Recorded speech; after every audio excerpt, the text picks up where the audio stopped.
Amin. Parvardigoro, o'zingga hamdu sanolar bo'lsin.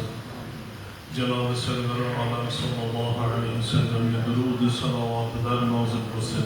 Ushbu xonadon, tabarruk xonadon, yurtimizning eng peshvolari, muqtadolari, tabarruk zotlar tashrif qudum qilib, bu marhum hojlarimizning ixlos va muhabbatlari, ulamoga, ahli Qur'onga bo'lgan muhabbatlari tufaylidan xonadonga bir qancha azizlar tashrif qudum qilishgan.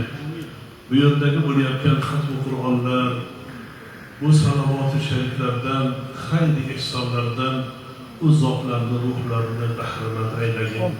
Xususan Bahodirjon birodarimizni yangi bir nabiralari, Nurullohxon o'g'illarini bu nabiralardan va bu yerdagi bu o'tgangi zotlarimiz, marhuma hoji oyalarimiz, hoji dadalarimizni xizmatlarini qilib, ularni rizosini topgan bu yerda kelin-kechalar albatta bu duolarimizni eshitib turishgan.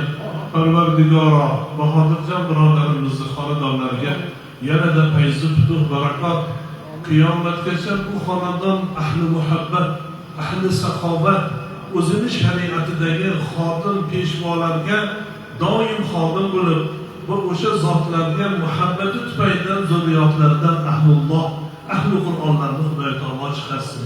Bugungi anjumanga uzoq yaqinlardan kelgan, xususan mana qiblagohlarini yo'llarida yurib bir qancha hozir zamonamizning eng peshvolari, muqtadolari, duogo'ylari hammani jamlabdilar. Alloh rozi bo'lsin, Alloh qabul qilsin.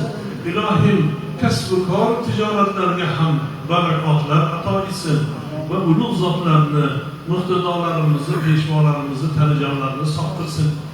Albatta kamina o'zim ham qolgan hammamiz ham hoji dadam, marhum hoji dadamning ruhlari shod bo'lsa degan umidvorlik bilan keldik. Xulusi niyat bilan keldik. Alloh jalla va ala bosgan qadamlarimizga Alloh ajrini azim bersin.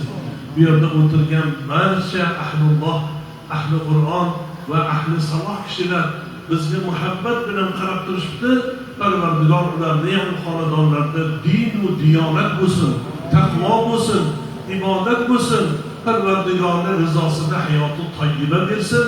Zurriyotlardan mana bu bizni qalblarimizni Qur'on bilan munavvar qilgan qorilarimizni singari zurriyotlardan ahli Qur'onlarni Xudo ato etsin. Parvardigor jalla va ala tez yana yaqin kunlarda hammalarimizni jon bo'lib o'zini rizosida jamlasin. Ko'rganimizda qalblarimizdan g'am g'ussa ketsin birodarlar. Bir-birimizni ko'rganda Xudo uchun yaxshi ko'radigan, qalblarimizdagi dunyo tashvishlari ketib, bir-birimizni yanada muhabbat bilan muloqot qilib, yanada sog'inib, xususan qo'l ochgan paytimizda bir-birimizga Robbul Izzaga tonglarda, tahajjudlarda duo qilish baxtiga Xudoy taolo hammamizni muvaffaq qilsin. Bu dasturxon yozgan ota-singillarimiz, bu yerda xizmatda turgan bir qancha birodarlarimizni ko'ngillaridan nima hojat matlab bo'lsa, tilaganlaridan afzalini bersin. Va sallallohu ta'ala ala sayyidina Muhammad va ala alihi va ashabihi ajma'in. Rahmatika ya arhamar rohimin.